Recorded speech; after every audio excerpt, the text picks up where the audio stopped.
Good news! You've been asked to speak at a conference and you're excited about the opportunity, but there's a catch. They've only given you a 20-minute speaking slot. That's not a lot of time to say everything you want to say, so how do you prepare? Never despair, my friends. I've got you covered. Welcome to the Storytelling That Sticks for Business and Life 20-minute podcast. I'm your host and speech and story coach, Doug Stevenson. In these podcast episodes, my goal is to give you the tools and techniques you need to craft and tell great stories, but beyond that, to share with you holistic and comprehensive concepts and approaches, real-world speaking hacks that will prepare you to step in front of any audience of any size, anywhere in the world, with the knowledge that you're prepared. Because there's a lot more to speaking and storytelling than your content, what you say. What you have to say is only one piece of the puzzle. And to be honest, when you're only given 20 minutes rather than the typical hour to speak, the task of designing your speech is even harder. All right, are you ready to rock and roll? Are you someplace where you can take some notes? Because this isn't a motivational podcast. This is a how-to podcast. And the stuff I'm going to share with you is practical and strategic, okay? All right, here we go. Episode 27, How to Design a 20-Minute Speech.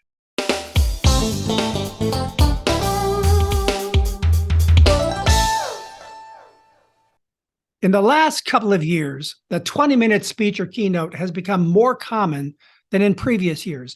Back when I was doing lots of keynotes for a living, they were always 60 or 90 minutes. And then all of a sudden, this new trend of the 20-minute speech came along. And more lately, I'm getting requests from my coaching clients to help them design 20-minute speeches. So, all right, here we go. I'm going to lay this design process out in 10 steps. And step one is to get clear on why you're doing the speech in the first place. What do you want to get out of it? Of course, you want to make a difference with your message to help people or teach something that you think is important. But the one question that I ask my coaching clients that often stumps them is, why? Why are you doing this speech? What do you want to get out of it? And the answer better not be because they asked you and you're so jazzed to be speaking anywhere for anyone. Because the way you design your 20-minute speech, the elements and stories you choose to tell will either have a positive impact on your career or business or not. If you're going to spend a lot of time and energy preparing to give this speech, you need to understand the concept of value for value.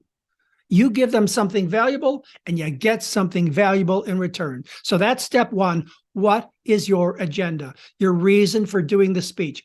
What do you want to get out of it? How's it going to benefit you? All right, step two is to pick a theme, a core message.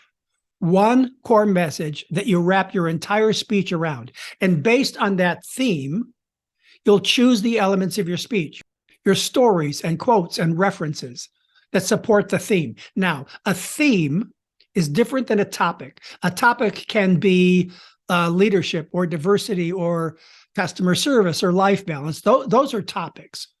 Your theme needs to be something more specific, like lead by example, or live a life of balance, or change or be changed. The theme is an idea or concept. And if you've been studying with me for a while, you know that I want that theme to be crafted into a call to action phrase that pays. Now, you can learn more about the phrase that pays technique in episode 5. Your theme can also be a subliminal sell message. It can propose a challenge that people will find difficult to overcome without your help. That's how you ensure that you get what you want out of the speech. Step 3 is to pick 1 or 2 or a maximum of 3 stories that you want to tell that you think bolster your theme or idea, that make the case and set the foundation for your overall message. Now, you got to be very careful here because you don't want to just tell one of your favorite stories, one of the stories that you just think is really cool, or one that's worked in the past, but that doesn't fit this particular speech. The stories have to be chosen and crafted to fit the theme. So choose your main point or theme, and then work backwards to choose your stories. Keep in mind that the length of your stories will determine how many stories you can tell. Now, to learn more about how to choose your stories, to get some tips on how to choose the right story that makes the right point, you might want to go back and listen to podcast episode 4, Purpose-Driven Storytelling. All right, we're moving on. Step 4. Step 4 is to do the Dynamite shuffle. Now, what the heck is that? Well, many years ago, as I was deep into doing keynotes all over the world, lots of them, and experimenting with different formulas and formats for my keynote, trying to figure out what worked, I realized that there was no resource. There was nothing I could turn to, no book or audio or video that had any instructions or guidelines on how you go about designing a 60-minute motivational keynote speech. I mean, it really frustrated me. So I sat down, and over the course of a year, back in 2005, I created the Dynamite speech system.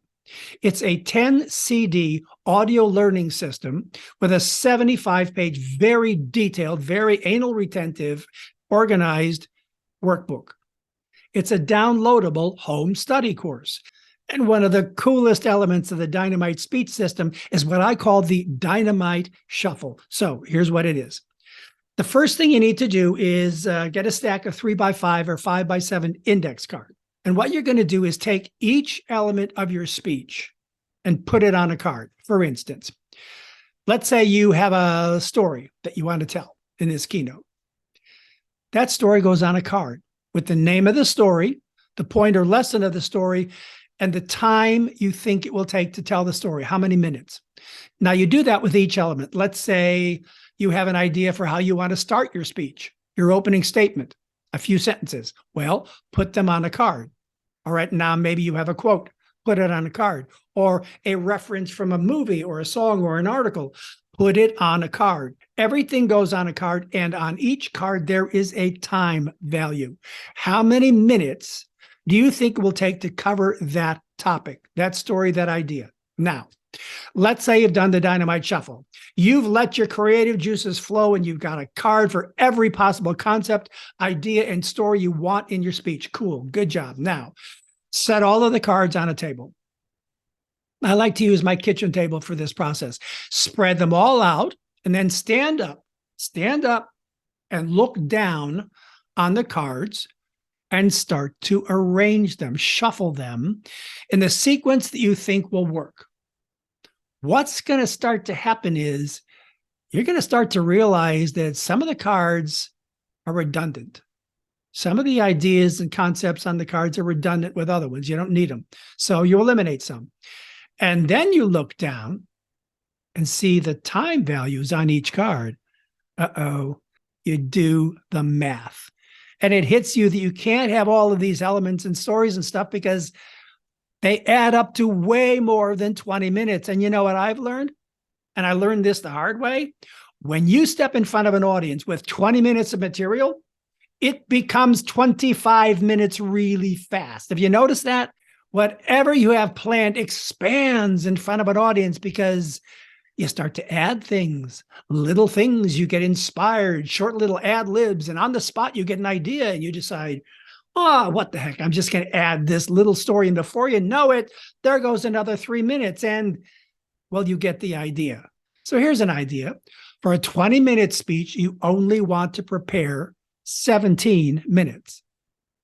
And have I got a deal for you? I'm going to tell you about a special offer for the Dynamite speech system at the end of this podcast. It's a good deal. All right, moving on, step 5. Step 5 is to script your speech. Write it all out. And before you throw a fit, hear me out, okay? Hear me out. The reason you want to script your speech is because in the writing, you're forced to develop your ideas more intentionally, more strategically. What I find is that in the scripting, I have to constantly decide precisely how I want to say something. What words and adjectives are better and more descriptive than other words and adjectives? But here's the thing, and this is the scripting hack that makes this all work. So here it comes. It's called conversational scripting. And it's very different than the way we all learn to write in school, where we learn proper punctuation and the use of sentences and paragraphs and semicolons and all that stuff. If you could see the conversational script that I'm reading from right now, it looks very different because I script the way I talk. I talk and transcribe. I imagine, this is what I do. I imagine that I'm sitting across the table from you, like I am right now. This is what I'm thinking about. You're sitting across the table from me at lunch. So I imagine that I'm sitting across the table from you and we're hanging out and I'm talking to you, not reading an article that was meant to be read, but a conversational script that's meant to be spoken. We're just hanging out and having a conversation. So I want you to sit down at your computer and start scripting your speech the way you talk. Talk and type, or talk and transcribe. And it's okay if there are run-on sentences and incomplete sentences and redundancy with no paragraphs or proper punctuation. And the words you use, and this is important, the words you use aren't big, fancy words or words you wouldn't use if you were talking to someone over lunch. Your job in this type of scripting is to capture the way you speak all the time. Casual conversation, just you hanging out. But beware, you may fall into the trap I fell into at the beginning, which is to try and sound professional or smart, or basically to try and sound like someone you're not, to try and be someone or sound like someone or use words that you would never use. Don't do it. It just messes you up. Now, one of the ways you know if your scripting is conversational is to read it out loud and to rewrite anything that sounds too polished, too much like an article or white paper. What you're listening to right now, the way I'm talking to you, it's all scripted. So this is what conversational scripting looks like. Does it sound like I'm reading off a script? Or does it sound pretty conversational? If I'm doing it right, it sounds like I'm just talking, hanging out with you while at the same time saying a bunch of really cool intentional stuff in a very predictable pattern with 10 steps. So step 5 is to script your speech. Give it a try. Step 6 in designing your 20-minute speech is to keep your PowerPoint slides to a minimum. Put each slide on a card in your Dynamite shuffle stack. Make note of what's on the slide and then practice speaking the slide out loud and time it. I've found that slides with bullet points take up way more minutes than most people think they will.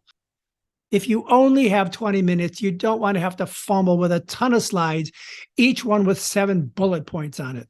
I'm not saying you should not use slides. Just keep it simple. And when you can, use slides with images rather than text.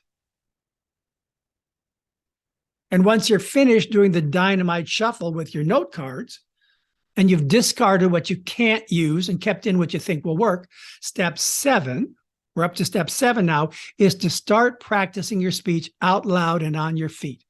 This will help you get your speech off the script and the cards and into your head. The goal is not to memorize your speech. That's not what I want. But I do want you to integrate the best stuff from your scripting process into what you hope to deliver in front of your audience. I like to walk and talk while I refer to my script or my cards. But here's a trick. Don't try and do the whole speech from front to back. What I've learned to do is I do a couple of minutes up front over and over again until I get them. And then I drop down to my script and do a couple more minutes and so on. This is also where you start to time out your speech to see if your initial calculations were correct.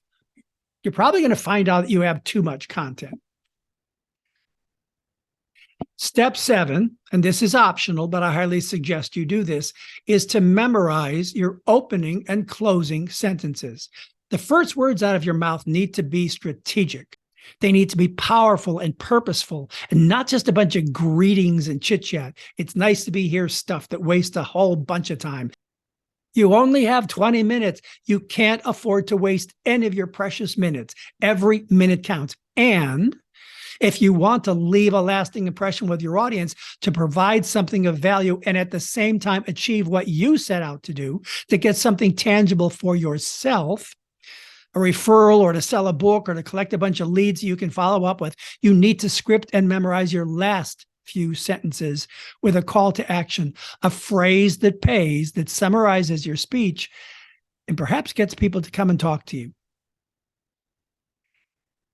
Step 8 is to reduce your speech to a bulleted list on one sheet of paper that you can set on a lectern or on a chair or stool or something that you can refer to during your speech. You can't take a script up in front of an audience because that just doesn't work for a whole lot of reasons. You need to trust yourself. And you also need to make a lot of eye contact with your audience. You need to connect with them, not to be looking down at your notes.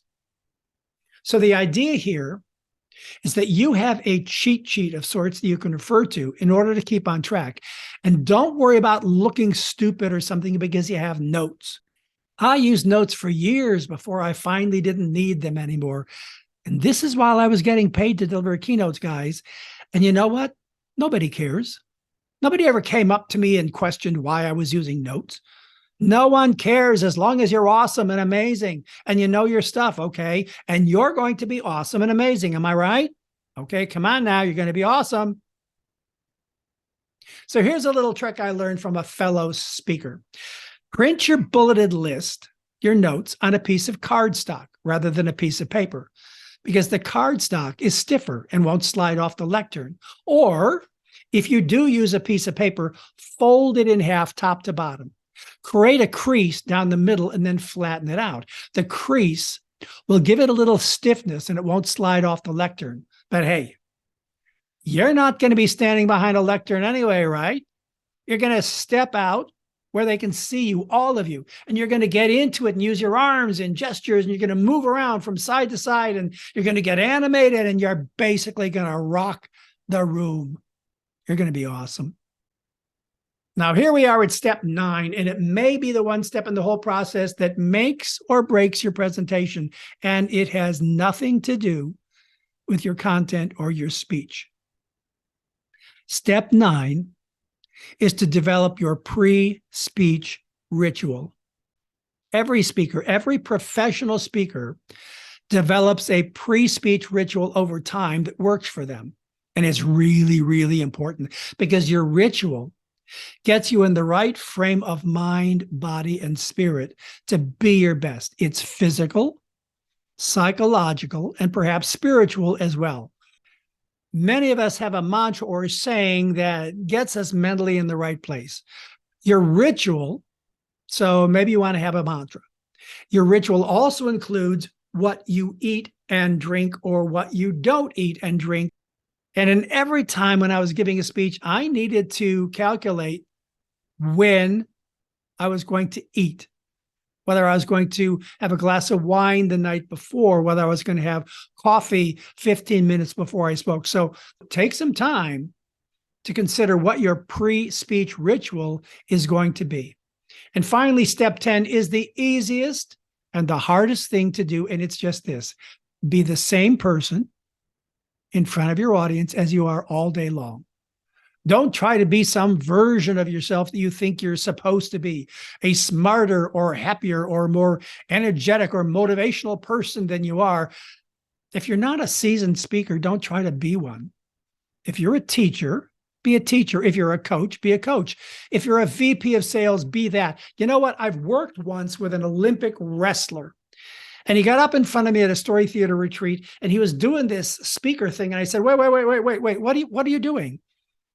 Why are you speaking like that? You're a wrestler. Talk like you're a wrestler. And he looked at me for a minute. And he was like, what? And I said, just be a wrestler. Don't be a speaker, be a wrestler. Well, you should have seen the release, the relaxation, the transformation that happened when I said that, because he realized, I don't know how to be a speaker. I'm a wrestler. I'm an Olympic wrestler. What the hell am I doing? And I've run into this time and time and time again, where people are trying to be this speaker thing. And here's another thing. If you're not a funny person, don't try and be funny. I'm naturally funny, always have been. I don't try to be funny. It just happens when I'm being me. But I'm also not an MBA in business kind of guy. I'm not some PhD kind of guy. I'm not some guy that's written 14 books. It comes down to a question of trust. Trust that you are enough. Trust yourself. And here's something small but important to consider. Shoes. The shoes you wear are your foundation. They either help make you comfortable or sabotage you, so choose your shoes carefully. And last but not least, relax. Release any need to prove yourself or to impress anyone. You being you is impressive enough. Just be you. So there you have it, guys and gals, lads and ladies, mesdames and messieurs. That's it for this episode. Now, I promised you that I had a special offer for you on the Dynamite speech system, and it's a good one. You can read more about the Dynamite speech system by simply typing Dynamite speech system into a search box on your computer. The system retails for $199. Now, it's a 10 CD audio learning system with a 75-page, very detailed workbook. You're going to love the workbook. Now, to get 30% off of the downloadable version of the Dynamite speech system, you enter the coupon code podcast-DYN during checkout. That's podcast-DYN. The coupon code is not case sensitive. You'll be directed to the user registration page and you'll get an email. So watch your email for the confirmation link. Then you'll be able to download the MP3 audios and the PDF workbook. Now, I'm going to put the link to my website in the show notes. My website address is www.storytelling-in-business.com. And you can always just search Doug Stevenson on a Google search or Story Theater Method on a Google search, and you'll find me. I'm all over the place.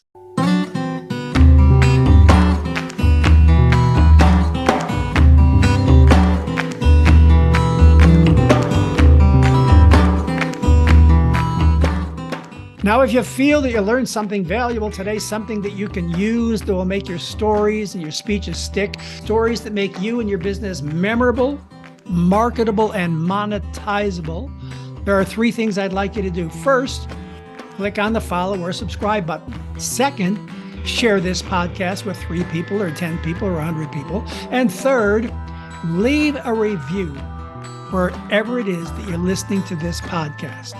And as always, I'd love to hear from you with your questions and comments. Let me know that you're out there listening and learning and implementing. And you can follow me on LinkedIn. And if you want help with your stories, keynotes, or TED Talks, or if you want to schedule your free 20-minute coaching or consulting session, or for questions about the Dynamite speech system offer, email Deborah at DougStevenson.com. That's Deborah, DEBORAH at DougStevenson.com. All right, well, thanks for listening. Until the next episode, I'm Doug Stevenson.